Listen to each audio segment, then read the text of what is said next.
দেখুন, প্রত্যেকটা উৎসবের পিছনে কিন্তু একটা না একটা গল্প থাকে, তাই না? আর এই গল্পগুলোই প্রজন্ম থেকে প্রজন্মান্তরে চলে আসে। তো এমনই একটা খুব জনপ্রিয় বাঙালি লোক উৎসব হলো নীল ষষ্ঠী। এর পিছনেও লুকিয়ে আছে দারুণ এক হৃদয়স্পর্শী কাহিনী। চলুন, আজ আমরা সেই বিশ্বাস আর আশার গল্পটা একটু শুনি। বংশ রক্ষার জন্য যখন একটি ছেলেও রইল না, তখন বেঁচে থেকে আর ফল কি? কি সাংঘাতিক হতাশা, তাই না? এই কথাগুলোতেই কিন্তু লুকিয়ে আছে এক ব্রাহ্মণ দম্পতির সব হারানোর যন্ত্রণা। যখন সব আশা ফুরিয়ে যায়, ঠিক তখনই তো মানুষ এমন কথা ভাবে। আর জানেন, এই গভীর নিরাশা থেকেই কিন্তু শুরু হয়েছিল এক অসাধারণ ব্রতের। তো প্রথমেই আসা যাক, এই নীল ষষ্ঠী জিনিসটা আসলে কি। এটা মানে এক প্রাচীন ব্রত, আজকের দিনের আশীর্বাদের জন্য। নীল ষষ্ঠী হল দেবাদিদেব মহাদেবকে নিয়ে একটা খুব গুরুত্বপূর্ণ লোক উৎসব, আর এটা মূলত পালন করা হয় সন্তানের মঙ্গল চেয়ে। সাধারণভাবে চৈত্র সংক্রান্তির ঠিক আগের দিন এই ব্রতটা করা হয়। যেমন ধরুন, ২০২৬ সালে এটা পড়েছে ১৩ই এপ্রিল।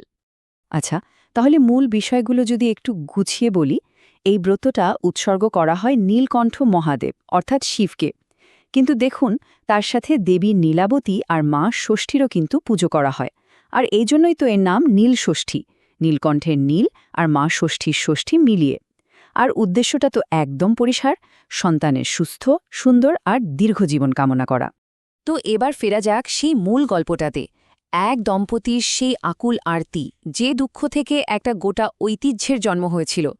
গল্পটা হলো এক ব্রাহ্মণ আর ব্রাহ্মণী দম্পতিকে নিয়ে। তাদের একটা অদ্ভুত দুর্ভাগ্য ছিল, কোনো সন্তানই তাদের বাঁচত না। ভাবুন তো, একের পর এক সন্তানকে হারিয়ে তারা একেবারে দুঃখে ভেঙে পড়েছিলেন। তাদের সেই হতাশা, সেই কষ্ট এতটাই বেড়ে গিয়েছিল যে তারা একটা চরম সিদ্ধান্ত নিয়ে ফেললেন। সরজ নদীর তীরে এসে দুজনে ঠিক করলেন একসঙ্গে জলে ডুবে নিজেদের জীবন শেষ করে দেবেন। কারণ তাদের মনে হয়েছিল যে তাদের বংশ তো চিরদিনের মতো শেষ হয়ে গেল। আর ঠিক যখন তারা এই কাজটা করতে যাবেন, ঠিক সেই মুহূর্তে ঘটল এক অলৌকিক ঘটনা। দেবীর নির্দেশনা, মানে এমন একটা সাক্ষাৎ যা তাদের জীবনটাকেই পুরোপুরি বদলে দিয়েছিল।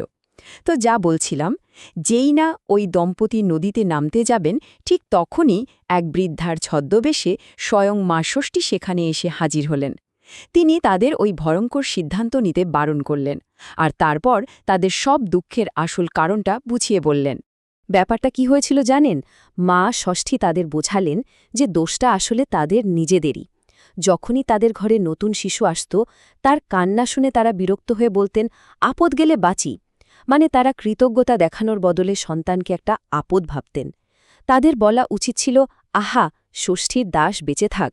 এই যে অকৃতজ্ঞতা, এই তুচ্ছতাচ্ছিল্য, এটাই ছিল তাদের সব দুঃখের মূল কারণ। তো মা ষষ্ঠী তাদের ভাগ্য ফেরানোর জন্য ৫টা কাজের কথা বললেন। ১. চৈত্র মাসে সন্ন্যাস পালন করতে হবে। ২. শিবের পুজো করতে হবে। ৩. সংক্রান্তির আগের দিন উপোস রাখতে হবে। ৪. দেবী নীলাবতীর পুজো করতে হবে। আর ৫ নম্বর, আর সবচেয়ে গুরুত্বপূর্ণ হল, নীলকণ্ঠ শিবের মন্দিরে বা ঘরে একটা বাতি জ্বালাতে হবে। এই ৫টা নির্দেশই কিন্তু আজকে নীল ষষ্ঠী ব্রতের মূল ভিত্তি। এবার আসা যাক নীল ষষ্ঠীর ব্রতর কথায়, মানে ভক্তি আর আশার সেই সব আচার অনুষ্ঠান। তো সেই ব্রাহ্মণ আর ব্রাহ্মণী দেশে ফিরে এসে দেবীর প্রত্যেকটা কথা, মানে প্রত্যেকটা নির্দেশ অক্ষরে অক্ষরে পালন করলেন। তাদের সেই ভক্তি, সেই নিষ্ঠা, এগুলোই কিন্তু আজকে নীল ষষ্ঠী ব্রতের নিয়মকানুন হয়ে উঠেছে, যা আজও সবাই মেনে চলে। এই ব্রতটা পালন করতে গেলে কিছু বিশেষ জিনিস লাগে।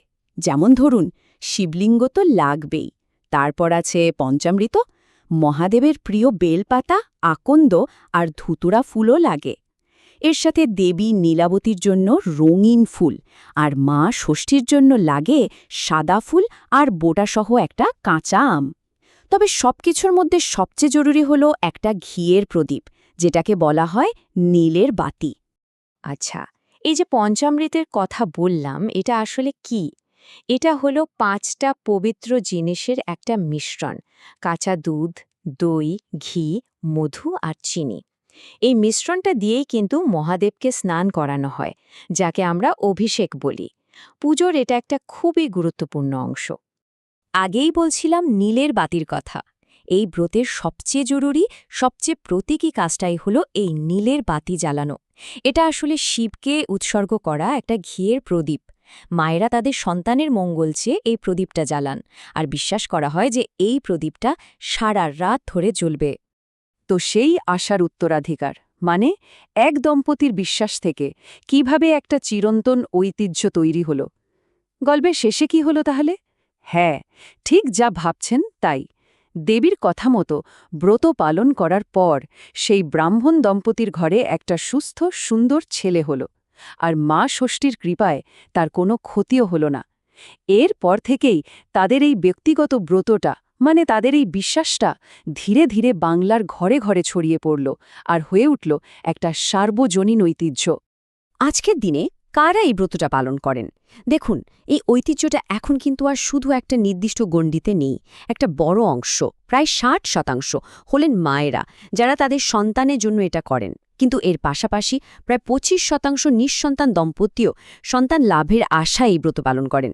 এমনকি অনেকেই আছেন যারা নিজেদের পরিবারের সার্বিক মঙ্গলের জন্য নিষ্ঠার সাথে এটা করে থাকেন। মানে ব্রতটা এখন আরও বড় আকার নিয়েছে। তাহলে পুরো বিষয়টা কি দাঁড়ালো? ওই যে ব্রাহ্মণ দম্পতির গল্পটা, তাদের ব্যক্তিগত হতাশাটা কিভাবে একটা সম্মিলিত বিশ্বাসের উত্তরাধিকারে বদলে গেল, আর সেটাই প্রজন্ম থেকে প্রজন্মান্তরে এই ব্রতটাকে টিকিয়ে রেখেছে। এক কথায় একটা গল্পই কিন্তু একটা আচারের পেছনে আসল শক্তি যোগায়।